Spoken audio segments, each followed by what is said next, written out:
installé sur ce plateau. Notre invité est coach Issa Démé, coach quantique. Il est aujourd'hui là pour nous parler de son nouveau livre. Il faut rappeler ces 14 livres qu'il a eu à écrire. Il est bien installé, on en parle aujourd'hui, et particulièrement du livre intitulé « La spiritualité de la richesse ».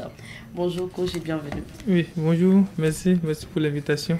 Merci d'être sur notre plateau pour nous parler de la spiritualité de la richesse. Alors, la spiritualité de la richesse, il faut quand même qu'on revienne un peu sur votre parcours, coach.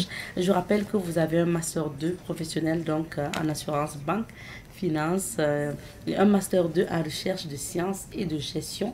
Qu'est-ce que vous faites de ces diplômes-là pour passer le temps à plus écrire et à rencontrer des gens? Oui, en fait, ces diplômes sont utilisés. C'est que la partie cachée de ma personne, c'est que je suis consultant international. D'accord. Voilà, et j'interviens dans des structures internationales en tant que consultant dans le domaine de la gestion ou aussi souvent dans le domaine de la finance.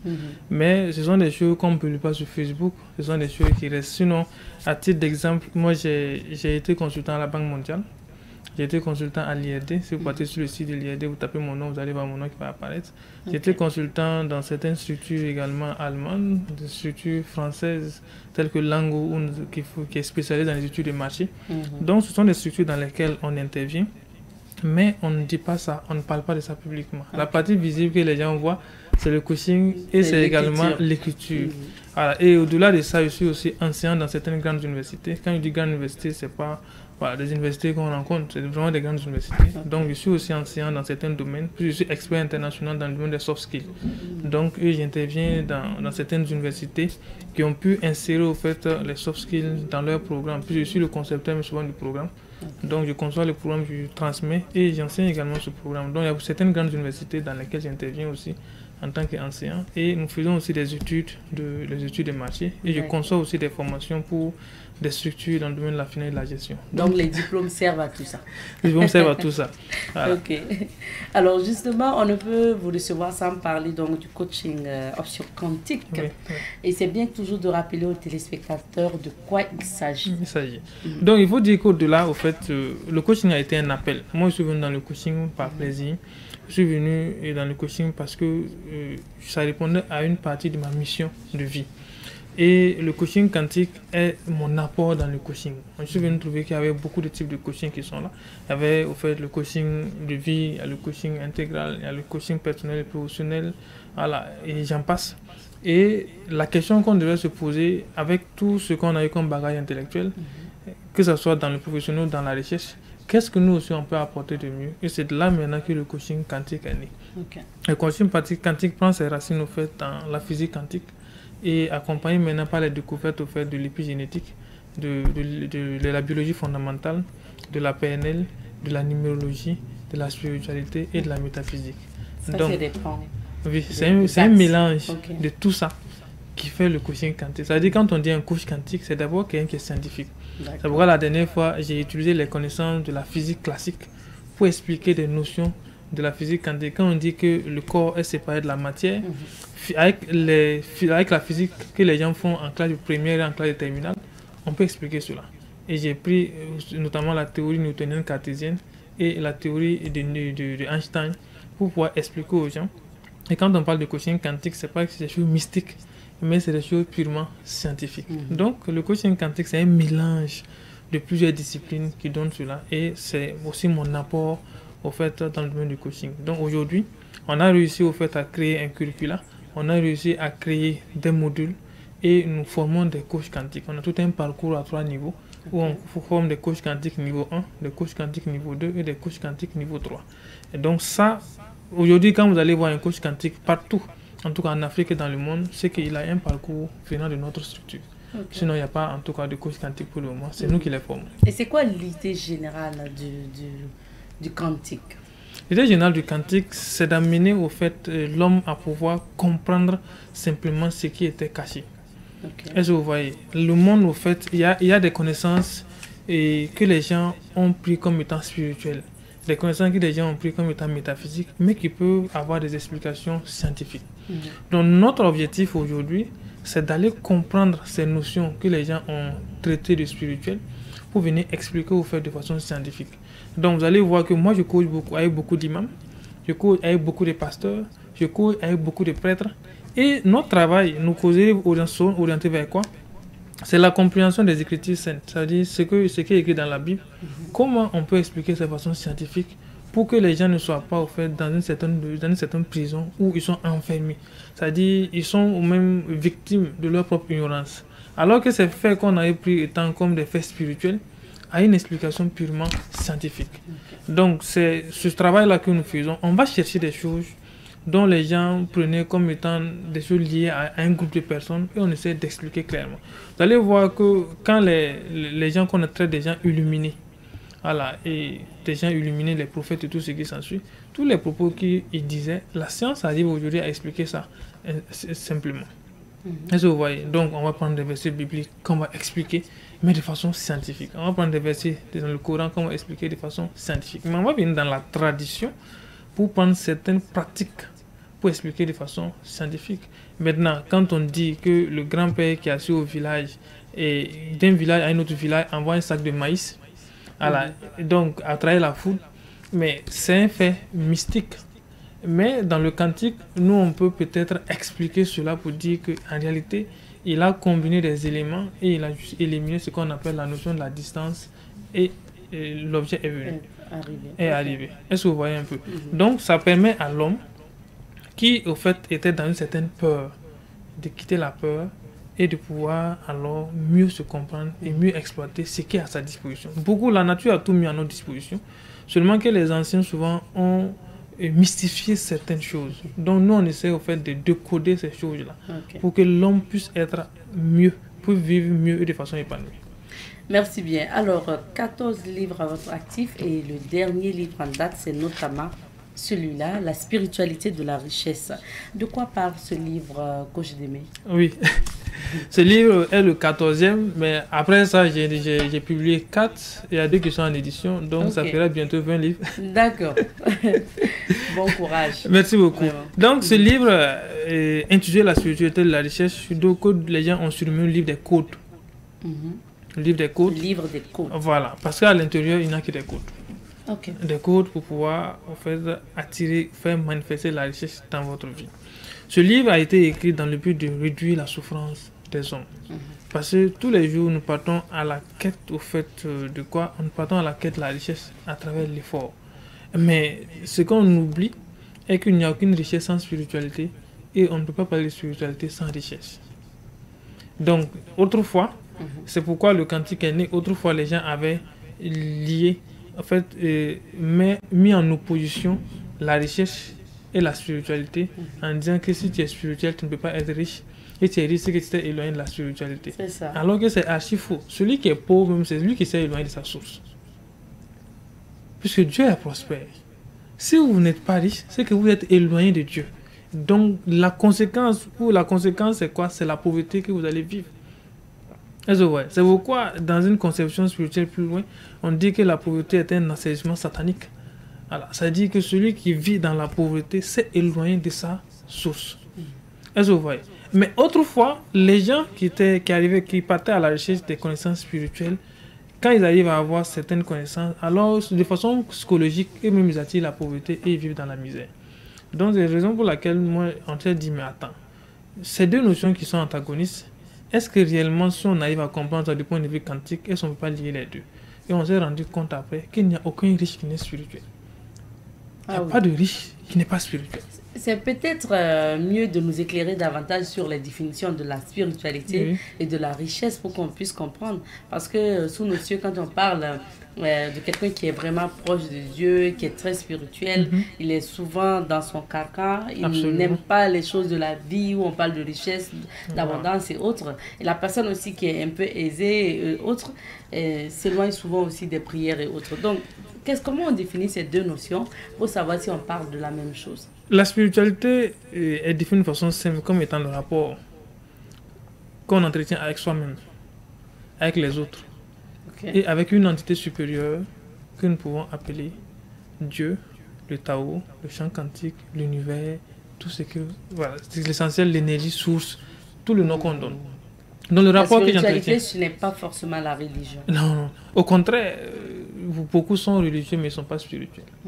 Voilà. Et c'est l'erreur fondamentale que les gens ont commise, de croire que le fait d'aller tout le temps prier à la mosquée, on est spirituel. C'est faux. Beaucoup même vont. C'est pourquoi il y a Carl Jung qui disait que beaucoup de gens, tout en allant à l'église et à la mosquée, font un voyage alléchant vers la perte de leur âme en allant chercher un Dieu qu'ils pensent trouver à l'extérieur d'eux. Donc il y a des gens qui perdent leur âme tous les jours en allant à l'église et à la mosquée. Donc le fait d'être toujours à l'église et à la mosquée, raison pour laquelle beaucoup ont pris les riches qui n'ont plus le temps encore d'aller dormir à l'église et à la mosquée comme les gens qui ne sont pas spirituels. Alors que c'est archi faux. Il n'y a pas souvent des gens qui ont une foi terrible que les riches. Pourquoi? Parce qu'ils ont compris quelque chose que nous on a mis dans ce livre-là, qui est la loi du moindre effort. Faire peu pour avoir beaucoup et ne rien faire pour toi avoir. Au contraire, les gens n'arrivent pas à comprendre. Donc les gens pensent que c'est le fait d'aller chaque jour prier, qui va amener au fait. Non, quand vous passez le temps, beaucoup de gens qui partent à l'église et qui passent le temps à prier n'ont pas la foi. Ils ne comprennent même pas les Écritures saintes. Puisque le problème c'est quoi? Si vous passez votre temps à lire, que ce soit les Écritures saintes, que ce soit le Coran, la Bible, la Torah, tout ce qui est comme Écritures saintes, sans un voyage intérieur, sans une méditation sur ces propos-là, vous n'allez jamais comprendre. Vous allez les comprendre de façon mécanique. La plupart des gens ont compris les Écritures saintes de façon mécanique, raison pour laquelle ils passent le temps à souffrir. Donc aujourd'hui, quand on parle de la spiritualité, nous on définit la spiritualité comme étant en fait le rapport que j'entretiens avec moi-même, que j'entretiens avec les autres, que j'entretiens avec la nature et que j'entretiens avec une entité supérieure à laquelle on peut donner soit le nom de Dieu, le Tao, le chant quantique, de l'univers, de l'énergie source. Maintenant, quand on revient à la richesse c'est quoi? La richesse, c'est tout simplement le fait de pouvoir vivre de façon épanouie avec tout ce que j'ai. Être riche, c'est avec à tout mesure, ce que j'ai. avec tout ce que vous avez. C'est pourquoi les taoïstes disaient que ce qui te manque, cherche-le dans ce que tu as. Parce que Dieu, en créant l'homme, lui a donné forcément quelque chose. Et donc, à partir de cette chose-là, est-ce que tu as la capacité de t'épanouir? Si tu arrives à t'épanouir, alors l'univers fera en sorte que les autres composants de la richesse, y compris le matériel, y compris les biens financiers, y compris tout ça va te rejoindre. Maintenant, lorsque tu n'arrives pas à t'épanouir avec ce que tu as, ça veut dire que vous développez ce qu'on appelle un état de manque et vous éloignez toutes les autres formes de richesse autour de vous. Et c'est pourquoi dans ce livre, j'ai dit que la richesse a 4 dimensions, 5 dimensions, dont les 4 premières dimensions entraînent la 5e dimension que les gens passent le temps à chercher sans avoir. Les quatre dimensions, c'est quoi? Il y a d'abord la richesse relationnelle, la richesse intellectuelle, la richesse spirituelle et la richesse émotionnelle. Il faut avoir ça d'abord. Il faut avoir ça d'abord. Si vous arrivez à avoir ça, alors la richesse financière et matérielle que nous cherchons devient une conséquence. Que vous voulez, que vous ne voulez pas, la richesse viendra à votre richesse. Ce n'est pas à vous d'aller à la recherche de la richesse. Ça, vous voyez un peu.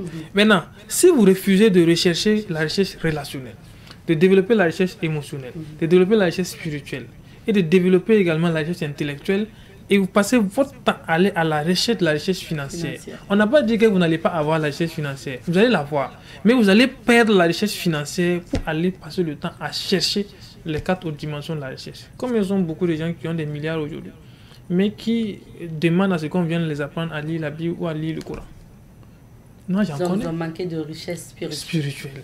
Donc, ça dit, c'est pourquoi il y a un auteur, Emerson, qui disait que la véritable richesse n'est rien d'autre que la connexion avec l'univers. Quand vous êtes en connexion avec l'univers, alors vous êtes immensement riche. Quand vous avez des relations, vous êtes immensement riche. Quand vous êtes émotionnellement stable, vous êtes immensement riche. Quand vous êtes intellectuellement bien chargé, alors vous êtes immensement riche. Donc, si vous avez une de ces richesses, soit relationnelle, soit émotionnelle, soit spirituelle, soit intellectuelle, vous pouvez alors utiliser cela pour développer les autres et la richesse financière devient une conséquence. Malheureusement, Dieu n'a pas créé un individu sans lui donner une forme, ces 4 formes de richesse là. Chacun de nous a une forme de richesse. Soit vous avez comment on appelle? La richesse émotionnelle. Par exemple, vous êtes stable émotionnellement, ça va. Alors, tout problème qui arrive, vous arrivez à gérer. Ou vous avez la richesse relationnelle parce que vous avez autour de vous des oncles, des tantes qui sont bien. Ou encore, vous avez la richesse intellectuelle parce que Dieu vous a doté, vous faites souvent d'intelligence. Quand vous allez voir qu'il y a des gens qui sont nés d'une famille démunie, ça va pas. Mais intellectuellement, la personne est posée. À l'école, il est toujours premier. Mais il ne sait pas qu'il peut utiliser cela pour bâtir alors la richesse financière, la richesse matérielle. Ou encore, vous êtes spirituellement stable. C'est-à-dire que vous aviez au fait cette foi terrible. Mais vous pouvez utiliser cette foi-là pour attirer alors la richesse matérielle et financière vers vous. Parce qu'à travers la foi, vous pouvez créer des relations, vous pouvez aussi bâtir. Donc, c'est pour dire que la richesse est multidimensionnelle. C'est pourquoi, et certains autres, nous on dit que est pauvre celui qui passe tout son temps à rechercher seulement l'argent. Ce sont des gens qui sont et qui ne vont jamais être épanouis. Parce qu'ils n'ont pas compris que l'argent sans la connaissance n'est pas bon. L'argent sans les relations, c'est pas bon. Est-ce que vous voyez un peu? Voilà, c'est pourquoi beaucoup qui ont laissé tomber le cadre social et qui ont passé le temps à courir derrière. Alors souvent, quand à un certain moment, il ne participe pas aux activités sociales, quand il y a un événement chez lui, il fait juste ses poulets, ses bœufs, personne ne vient.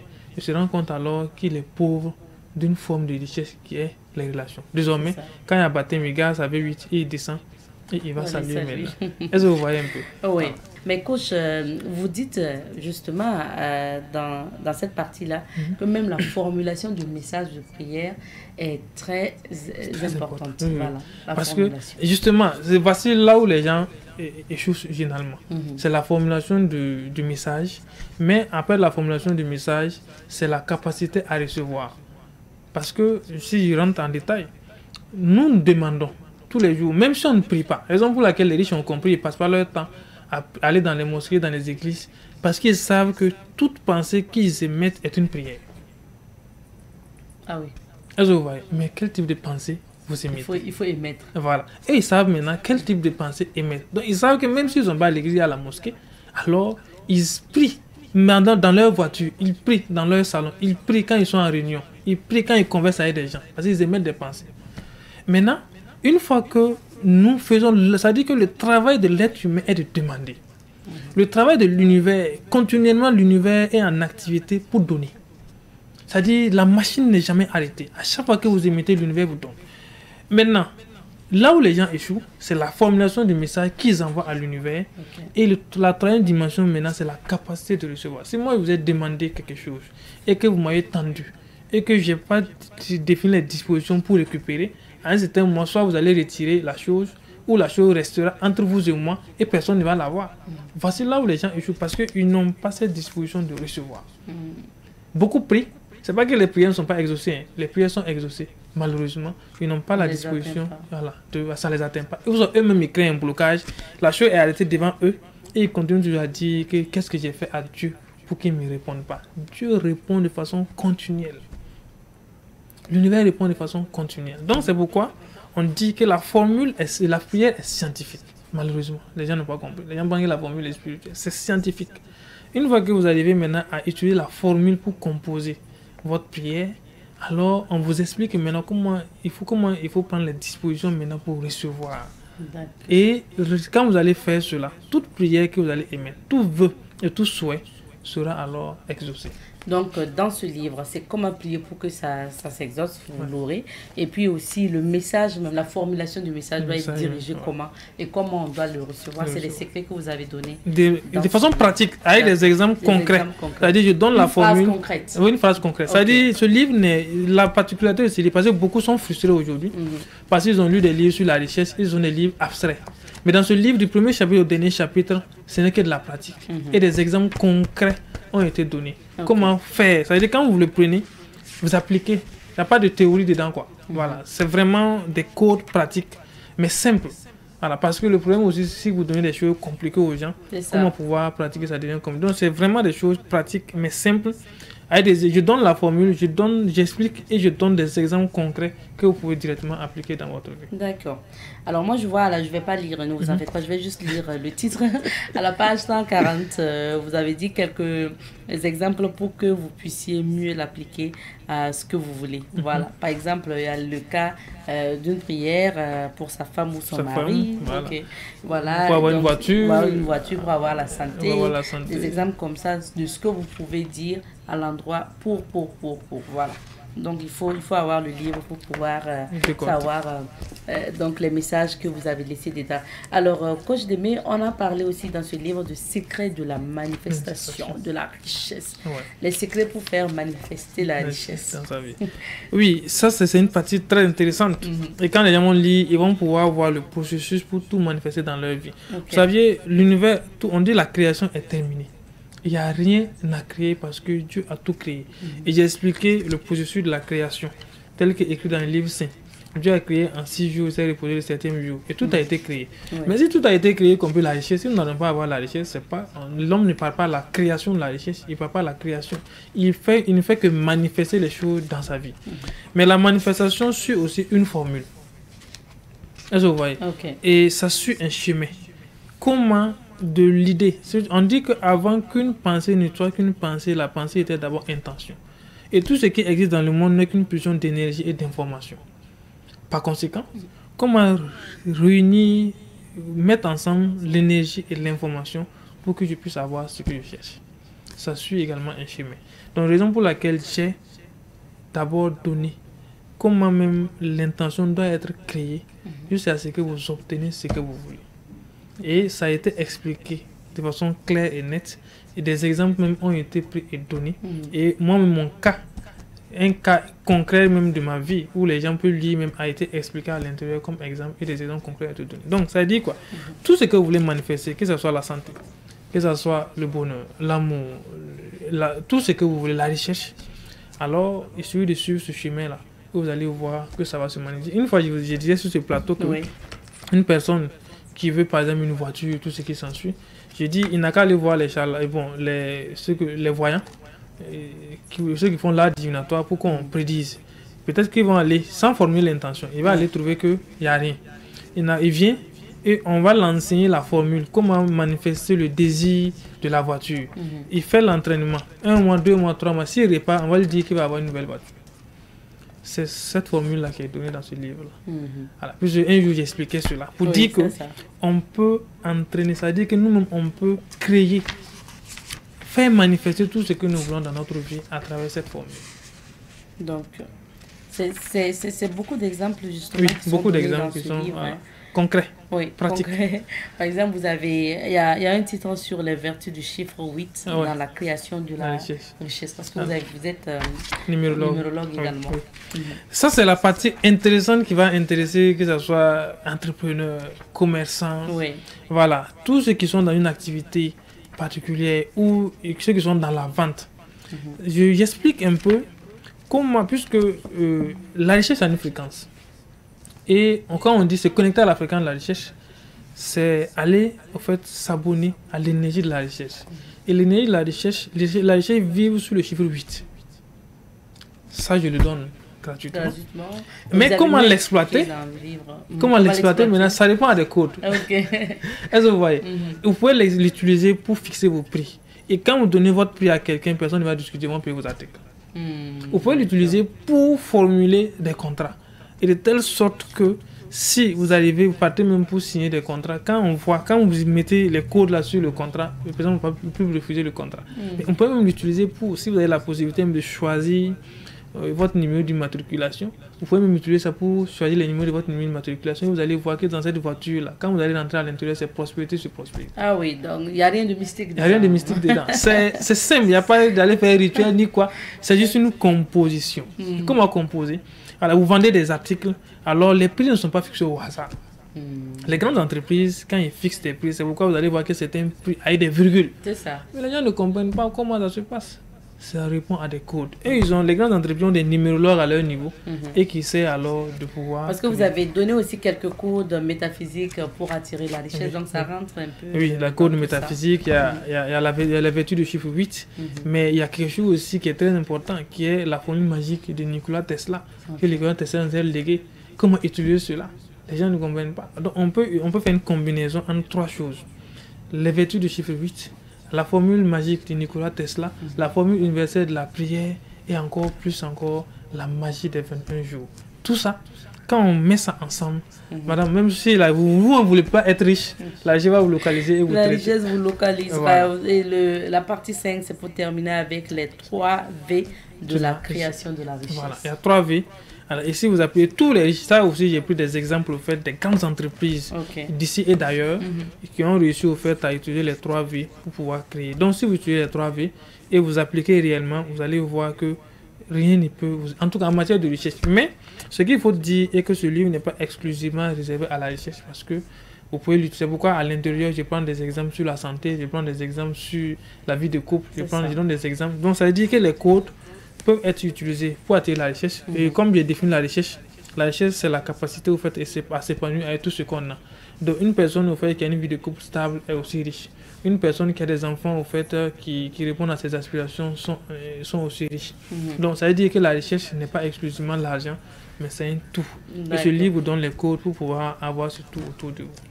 Merci beaucoup, coach. Notre temps est terminé. Donc, où est-ce qu'on peut avoir ce livre-là et à quel prix? Le livre, au fait, est à notre disposition. C'est vrai qu'on a déposé dans certaines bibliothèques, dont je vais taire, mais toute personne qui nous contacte peut avoir le livre. Voilà, on se fait le plaisir, au fait, de le livrer. Le livre fait exclusivement 45 000 francs. Exclusivement 45 000 francs. Wow. Voilà, donc ça veut dire que c'est le prix pour pouvoir avoir les codes. Déjà, les 45 000 francs. Si j'arrive à chercher 45 000 francs pour payer un livre, c'est que tu as déjà fait un pas même sur la recherche. Voilà, donc ça fait 45 000 francs et c'est disponible au fait à notre niveau.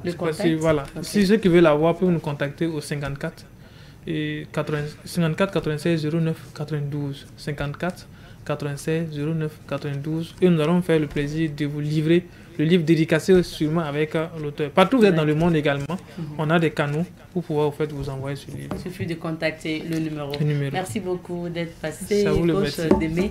On s'arrête ici pour l'entretien d'aujourd'hui.